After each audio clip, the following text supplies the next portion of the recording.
Madame, Monsieur, bonjour, merci de nous rejoindre à la une de l'actualité énergie. Abdelmajid Attal préside aujourd'hui les travaux de la 105e réunion du Conseil des ministres de l'Organisation des pays arabes exportateurs de pétrole pour discuter du projet relatif au budget prévisionnel de l'organisation pétrolière pour l'année 2021.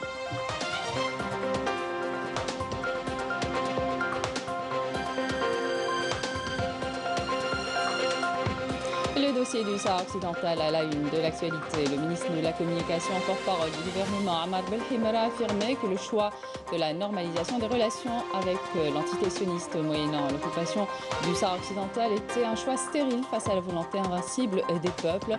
On découvrira aussi d'autres réactions.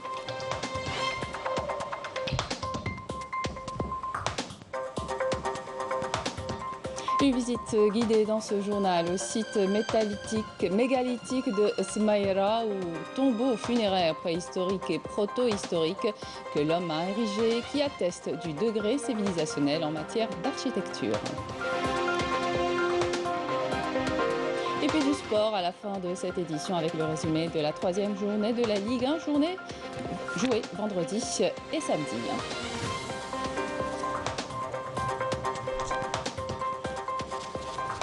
Bienvenue à tous. Tout d'abord, le ministre de l'Énergie, président de la session actuelle du Conseil des ministres de l'Organisation des pays arabes exportateurs de pétrole, Abdelmajid Attal, préside aujourd'hui les travaux de la 105e réunion du Conseil des ministres de l'Organisation. Lors de cette rencontre régionale qui se tiendra par visioconférence, les ministres arabes discuteront du projet relatif au budget prévisionnel de l'Organisation pétrolière pour l'année 2021, outre le rapport du secrétaire général sur les activités du secrétariat de l'organisation qui sera également à l'ordre du jour. Les participants focaliseront également leur discussion sur la situation de l'industrie pétrolière mondiale. Dans un entretien accordé au journal électronique Al-Khabar Press, le ministre de la Communication, porte-parole du gouvernement, Ahmad Belhimra, a indiqué que l'initiative du président américain sortant Donald Trump de plébisciter l'occupation du Sahara occidental en lui reconnaissant une pseudo-marocanité moyennant la reconnaissance par le Marzen de l'occupation des territoires palestiniens par l'entité sioniste est un choix stérile et vain face à la volonté invincible des peuples contre l'occupation et la tyrannie.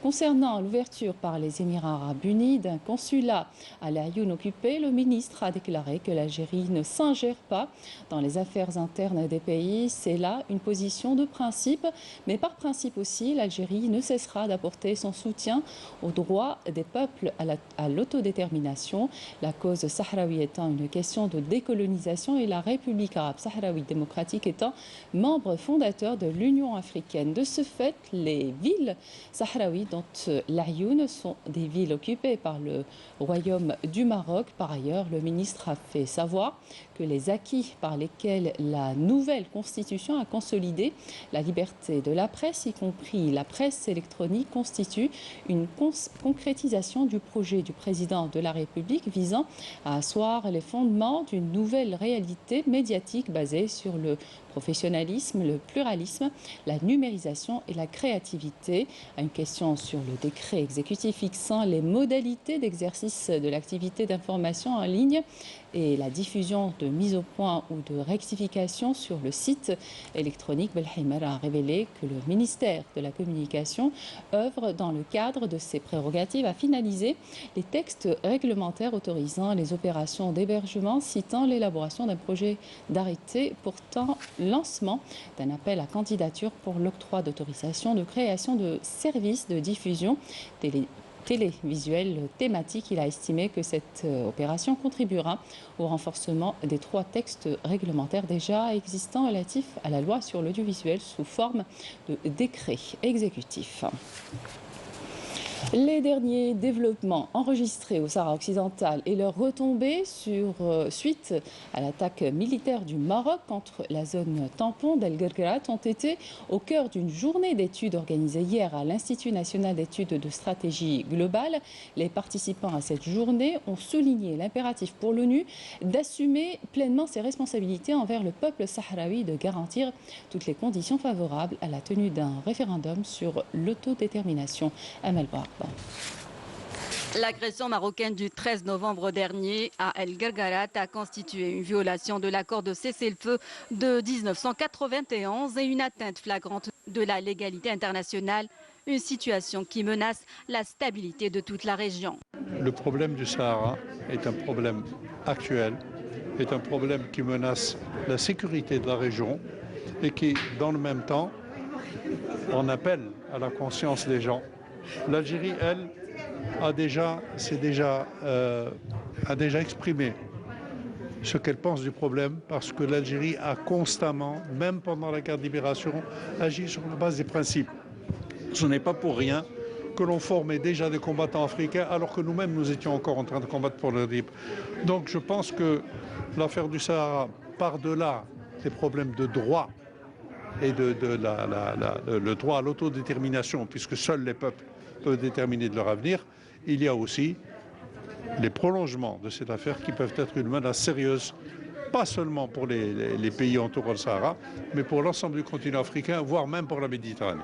La cause sahraoui a de nouveau été posée sur la scène internationale et a suscité beaucoup d'intérêt. Des recherches ont été même entamées pour connaître le responsable de cette situation à laquelle nous sommes parvenus. Bien évidemment, le responsable est connu, c'est le régime marocain et le laxisme des Nations Unies à cause de l'intervention française. L'opinion publique internationale commence à découvrir ces conspirations qui apparaissent clairement maintenant dans le marché conclu entre Trump et le Maroc. Les participants ont réaffirmé le droit du peuple sahraoui à l'autodétermination, conformément à la résolution des Nations Unies. Aujourd'hui, ce qui se passe au Sahara occidental, c'est une invasion, c'est une conquête colonialiste. Et là, on retrouve le projet Léoté dans toute sa grandeur. Le président sortant américain, il est connu. C'est une déclaration qui est illégale, c'est une déclaration qui est contraire aux principes, c'est une déclaration qui est contraire à l'esprit des Nations Unies et du Conseil de sécurité dont il est membre. Cette rencontre rentre au fait sur le Sahara occidental, rentre en fait dans le cadre des principes toujours de l'Algérie, à savoir le principe du droit des peuples à l'autodétermination.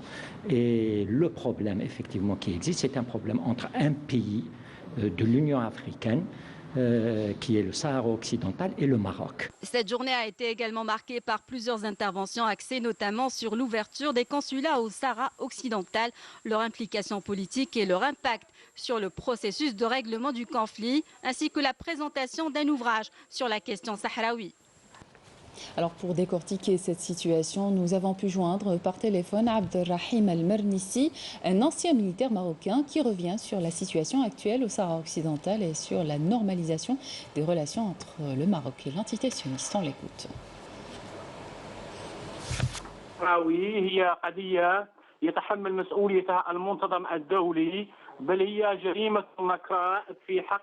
La cause du peuple sahraoui est la responsabilité des Nations Unies et de toutes les instances internationales.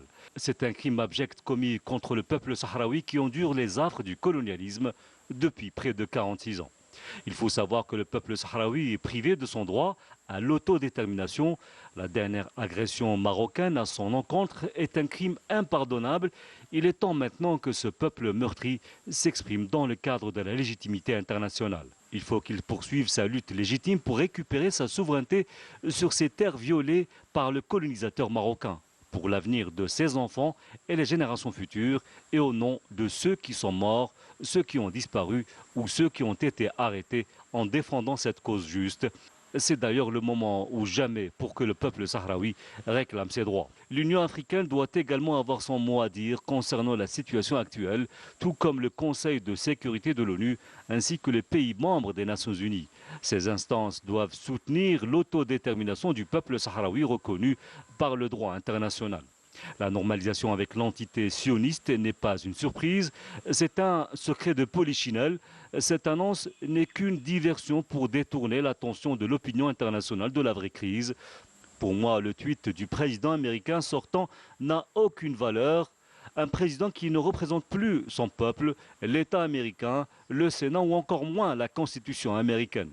Concernant l'entité sioniste, il faut dire que sans cette entité, il n'y aurait pas de monarchie au Maroc actuellement, qui est un véritable obstacle pour l'union des peuples maghrébins, africains et méditerranéens. L'entité sioniste qui protège la monarchie marocaine répressive et dictatoriale.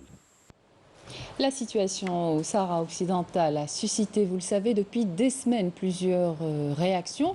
Avec nous par téléphone, le président du comité européen de solidarité avec les populations de Sarya el-Hamra et Oued Daheb, Pierre Galland. Monsieur Galland, bonjour. Votre réaction aux derniers développements concernant la question sahraoui? Bonjour madame. Les derniers développements, je vais vous dire. En Europe, on ne parlait plus de la question sahraoui. Il se fait qu'avec l'affaire de Guerguerat et maintenant avec l'affaire, en plus, le scandale de la déclaration de M. Trump, voilà que la presse se saisit à nouveau du dossier sahraoui. Et cela, c'est la balle que les Marocains se sont tirés dans le pied. Parce que aujourd'hui, on peut voir dans l'ensemble de la presse européenne, qu'il s'agisse du Guardian à Londres, qu'il s'agisse du Monde à Paris de ce samedi, des pages entières sont consacrées à ce qui s'est passé à Guerguerat et à la déclaration de M. Trump comme étant quelque chose de complètement anormal. Et donc, à nouveau, voilà que le Sahara reprend force et vigueur. Cela, c'est l'aspect, j'ai envie de dire, positif de la situation actuelle. L'aspect inquiétant, bien sûr, vos correspondants l'ont dit, c'est que ce que M. Trump a engagé à ce moment-là, c'est un encouragement au Maroc à poursuivre son agression contre le peuple sahraoui et à le conforter dans son occupation coloniale au Sahara occidental. Et je pense qu'en plus, il met aujourd'hui en avant, M. Trump prend le risque de mettre en avant que, voilà, que le droit des peuples peut être violé, qu'il s'agisse maintenant du droit du peuple palestinien. M. Netanyahou a déclaré Jérusalem capitale d'Israël et les Américains de M. Trump sont allés installer leur ambassade à Jérusalem, ce que l'Europe, heureusement, n'a pas encore fait. M. Trump se permet aussi de maintenant vendre le Sahara occidental aux Marocains, et cela pour obtenir forfaiture que le roi du Maroc se plie aux injonctions de M. Netanyahou, qui en échange, et c'est là le risque, qui en échange s'installe dans la région. C'est un très très grand risque de voir le colonialiste israélien venir en aide aux colonialistes marocains et de créer ainsi une zone de conflit dans cette partie de l'Afrique aujourd'hui. Donc voilà, là il y a une inquiétude. Par ailleurs aussi, ce que je tiens à vous dire en tant que président de l'ECOCO, c'est que hier, nous avions une conférence avec les intergroupes parlementaires Paix pour le peuple sahraoui, qui sont nombreux en Europe, et 336 personnes ont pris part à cette vidéoconférence hier après-midi, afin de définir comment dans les parlements en Europe et au Parlement européen, mener une action déterminée pour interpeller les responsables des politiques affaires étrangères des différents pays européens et de l'Europe, de sorte que l'on ramène ce conflit dans sa dimension d'être une question de décolonisation qui doit être réglée au sein des instances des Nations Unies et pour lesquelles aujourd'hui les Nations Unies se font attendre. Donc il y a là toute une action qui a été entreprise. Je peux vous dire aussi que non seulement la presse se mobilise, mais qu'il y a eu, depuis l'affaire de Guerguerat, plus de 82 initiatives différentes dans les différents pays européens afin d'apporter leur solidarité par des manifestations, par des interpellations politiques dans les parlements, par des rencontres avec les ministres des Affaires étrangères et des manifestations devant les ministères des Affaires étrangères, devant les consulats et les ambassades, non seulement du Maroc, mais de l'Espagne, pour faire en sorte qu'on témoigne d'une solidarité active, concrète, pratique et politique pour sortir le dossier du Sahara occidental de l'ornière dans laquelle il a été petit à petit amené par les Marocains et d'en faire une question internationale de droit des peuples à disposer d'eux-mêmes et que tant pour le Sahara occidental que pour la Palestine, on puisse enfin, après autant d'années de souffrance pour ces peuples, on puisse leur donner leurs droits qu'ils ont mérités parce qu'ils ont mené combat pour cela et nous avons tout intérêt à le faire parce qu'en faisant cela, nous rendons au droit international, nous rendons aux conventions internationales qui ont été sagement élaborés au sein des enceintes internationales pour assurer sécurité et coopération. Aujourd'hui, tout ça est bafoué, que vous soyez au Proche-Orient, que vous soyez dans le nord de l'Afrique, que vous soyez même en Afrique, au Yémen, etc. Eh bien, nous avons une obligation commune à réhabiliter ce qu'est le multilatéralisme et de le faire savoir à M. Bilden que nous ne voulons pas qu'il poursuive sur les traces honteuses de son prédécesseur. Monsieur Pierre Galland, merci. Je rappelle que vous êtes président du Comité européen de solidarité avec les populations de Sarria El Hamra et Oued El Dahab. La conférence parlementaire européenne de solidarité avec le peuple sahraoui a condamné hier la déclaration unilatérale du président américain Donald Trump sur la prétendue souveraineté du Maroc sur le Sahara occidental, affirmant que cette démarche constitue une violation grave de la Charte des Nations Unies et de l'ensemble des résolutions internationales tant de l'ONU que de l'Union africaine. Bouchra Boali. La réaction de l'Assemblée générale des Nations unies ne s'est pas fait attendre. Au lendemain de la déclaration unilatérale de Donald Trump jeudi sur la prétendue souveraineté du Maroc sur le Sahara occidental, l'organe onusien adopte sans vote une résolution dans laquelle il réitère le droit du peuple sahraoui à l'autodétermination et réaffirme son appui au processus de négociation en vue de parvenir à une solution politique juste, durable et mutuellement acceptable par les parties du conflit. Une solution qui semble compromise par les manœuvres de Washington, qui a adopté samedi une nouvelle carte officielle du Maroc intégrant le territoire disputé du Sahara occidental en échange d'une reconnaissance par le royaume chérifien de l'entité sioniste.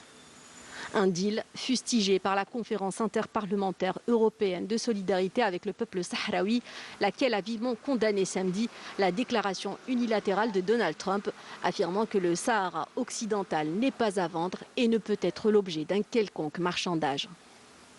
D'ailleurs, le président du Comité européen de solidarité avec les populations de Sarria El Hamra et Oued El Dahab, Pierre Galland, a tiré à boulet rouge sur le président américain qui, a-t-il dit, n'a eu de cesse de bafouer la légalité internationale en affirmant, je cite, qu'après avoir vendu Al-Quds occupé à l'entité sioniste, renié des accords de désarmement nucléaire, retiré la contribution des États-Unis à l'UNESCO, à l'UNRWA et à l'OMS, Donald Trump accorde en souverain absolu qu'il pense encore être la prétendue souveraineté du Maroc sur le Sahara occidental, et ce en échange de la trahison du roi Mohammed VI à l'égard des Palestiniens.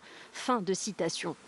Les participants à la conférence ont par ailleurs condamné avec véhémence la violation de l'accord de cessez-le-feu de 1991 par le Royaume du Maroc et la campagne répressive lancée par la suite contre la population sahraoui dans les territoires occupés, citant à ce propos l'agression marocaine le 13 novembre dernier sur des civils sahraouis dans la zone tampon de Guerguerat dans le sud-ouest du Sahara occidental. Ils ont également relevé que le conflit du Sahara occidental qui dure depuis des décennies et l'incapacité des Nations Unies à faire respecter les droits du peuple sahraoui, à commencer par son droit à l'autodétermination, ont conduit à un statu quo prolongé qui a nettement favorisé l'occupant illégal, le Maroc. À ce titre, ils ont saisi l'occasion pour lancer un appel au secrétaire général de l'ONU, Antonio Guterres, pour sortir de l'immobilisme et agir d'urgence pour le respect des droits inaliénables du peuple sahraoui. Résolution 1514 de l'Assemblée générale des Nations unies de 1960. L'ancien envoyé spécial de l'ONU en Libye, Hassan Salamé, s'est à ce propos dit inquiet de l'usure du droit international après l'annonce de Trump. On fait le point à présent sur la situation épidémiologique en Algérie. 517 nouveaux cas confirmés de coronavirus, 438 guérisons et 9 décès. C'est le dernier bilan annoncé hier par le porte-parole du comité scientifique de suivi de l'évolution de la pandémie du coronavirus, le docteur Jamel Fourar, lors d'un point de presse quotidien sur la situation sanitaire dans le pays. Des chiffres qui font état d'une baisse des courbes de contamination et des décès. Les restrictions y sont pour beaucoup, mais pas seulement. Les Algériens sont de plus en plus disciplinés. Les gestes barrières sont appliqués. Exemple, au marché d'El Djorf, l'un des plus fréquentés de la capitale. Reportage Raouf Hamouch. Le marché d'Al-Djorf à Alger, habituellement très fréquenté, notamment durant les week-ends, n'a pas dérogé à la règle ce samedi. Il a rouvert ses portes il y a quelques jours. Et déjà, les habitués sont au rendez-vous. Nous sommes allés voir de près si clients et commerçants respectent le protocole sanitaire et les gestes barrières.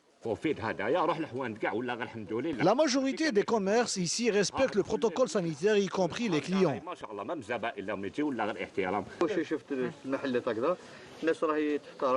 Nous avons constaté que les gens respectent les mesures barrières. Grâce à la contribution de tous, et si Dieu le veut, nous pourrons stopper la propagation de ce virus.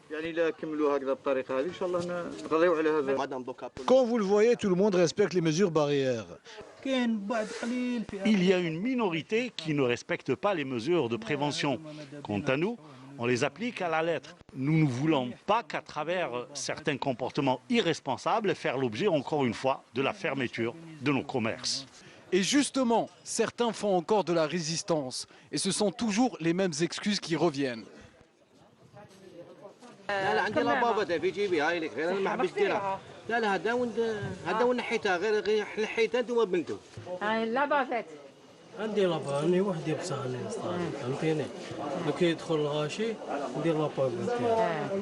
Comme tout lieu de regroupement, le marché d'Al-Djorf n'est qu'un exemple parmi d'autres qui témoignent de la baisse de prudence chez certains clients, notamment en cette période sanitaire délicate. Développement local à présent dans la circonscription administrative de Debdeb à Illizi, une zone qui a connu la réalisation de nombreux projets de développement local dans le but d'améliorer la qualité de vie des habitants et désenclaver la région. Commentaire Walid Yousfi. Réhabilitation des routes, installation de l'éclairage public, construction de plusieurs logements, la circonscription administrative de Debdeb, située à Illizi, a connu plusieurs projets de développement local ces dernières années. Des projets qui viennent à point nommé pour l'amélioration des conditions de vie des habitants de la région. Il n'y avait rien ici, c'était un véritable désert. Aujourd'hui, alhamdoulilah, il y a le siège de la wilaya, des bureaux administratifs et même plusieurs habitations. Les images parlent d'elles-mêmes. Le développement continue.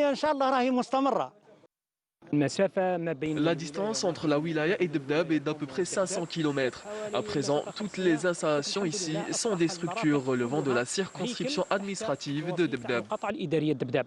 Le développement de cette région ne s'arrête pas là. Entre établissements scolaires, logements ou encore bureaux administratifs, plusieurs autres projets sont en cours de réalisation. Ils ont construit des routes, des maisons et l'éclairage public. Il y a beaucoup de projets qui sont déjà en cours et d'autres sur le point d'être entamés, tels que ce collège. Il y a des projets qui concernent la réhabilitation de la route qui va de la frontière algéro-libyenne jusqu'à l'ancienne ville. Il y a un autre projet destiné à faire face aux problèmes d'eau dans la région. À ce titre, nous avons mis en place un réservoir d'eau d'une capacité de 1000 mètres cubes. Je lance un appel à tous les investisseurs qui souhaiteraient venir ici. Ils seront installés dans des zones d'activité pour réaliser leurs projets. Autant de projets de développement local dans cette circonscription administrative en plein essor. Des projets destinés à désenclaver la région et à améliorer la qualité de vie de ses habitants. Dans le cadre de la commémoration du 60e anniversaire des manifestations du 11 décembre 1960, une opération de remise des clés de 934 logements de différentes formules a été entamée vendredi dans la wilaya de Moulbouagui. Marim Damis.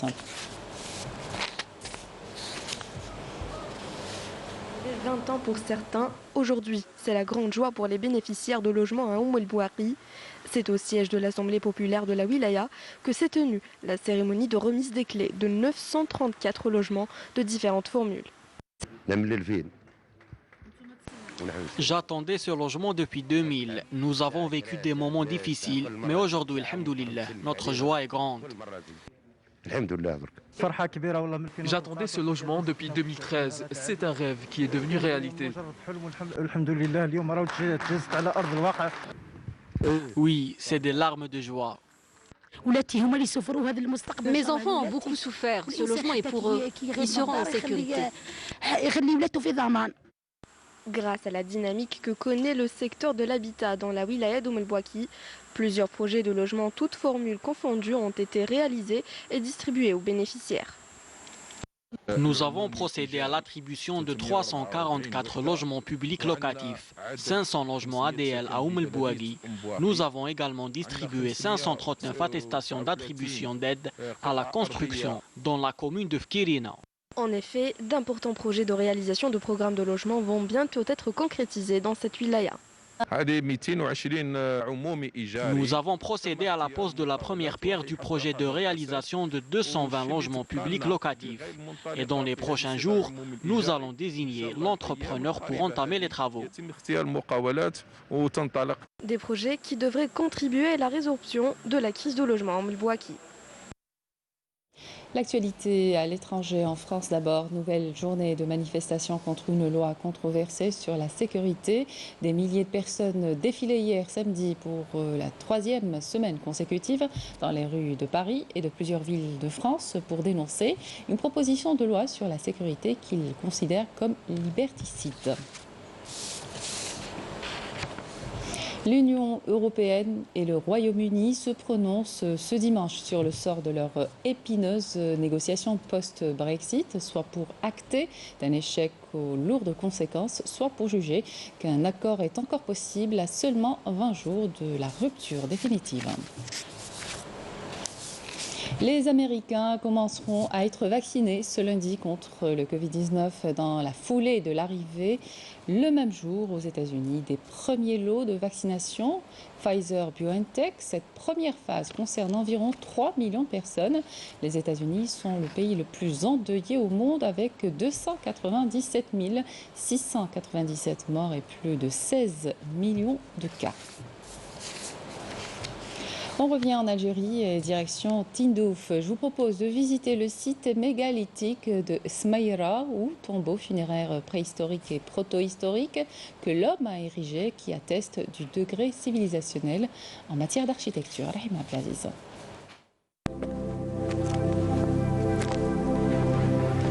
De cette station rupestre, on longe le lit de Oued el-Khorb, et ce, pour découvrir le site mégalithique de Smaïra. Le site comprend ainsi différents types de monuments funéraires.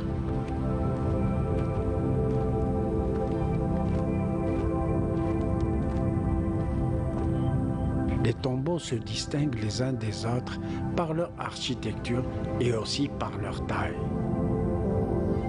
Un monumental tombeau s'impose dans ce site funéraire. Les grands tombeaux semblent avoir abrité des personnages princiers ou ceux relevant de la haute hiérarchie militaire de l'époque.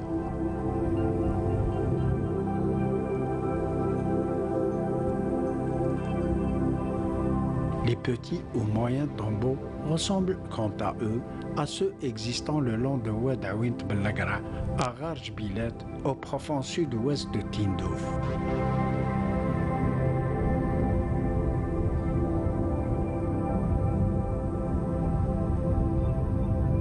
À Smaïra, on rencontre le rarissime monument funéraire en forme de fer à cheval, dont les contours apparaissent à travers un tracé en pierre.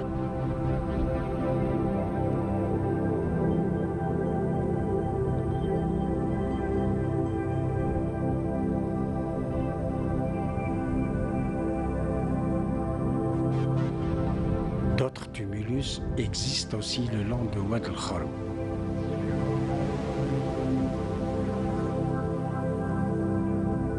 منطقة رعوية، منطقة كذا، وفيها بعض الأشجار التي لا تنمو إلا في هذه المنطقة، بالخصوص ما يسمى بالتيل الذي هو يعتبر السواك.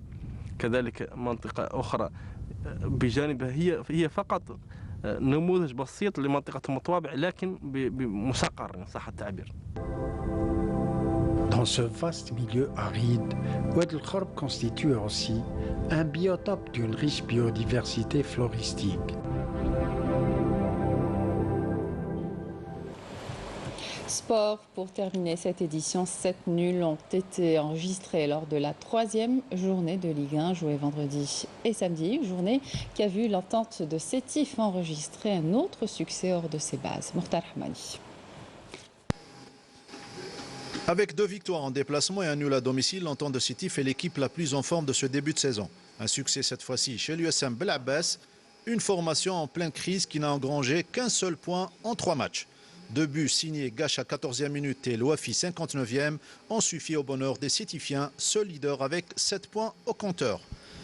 Le champion sortant, le Shabab Riyadi de Belouizdad, est l'autre équipe qui a le vent en poupe en ce début de saison.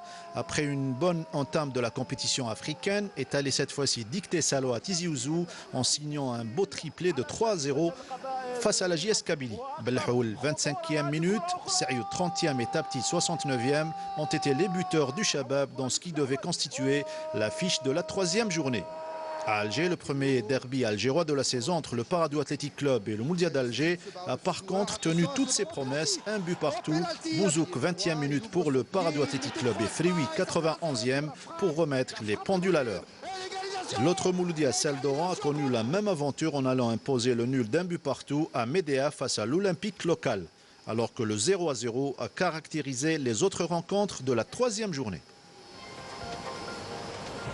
Et c'est la fin de cette édition. Merci de votre attention. Tout de suite, les prévisions météo avec Mina. Avec d'excellentes suites de programmes sur Canal J.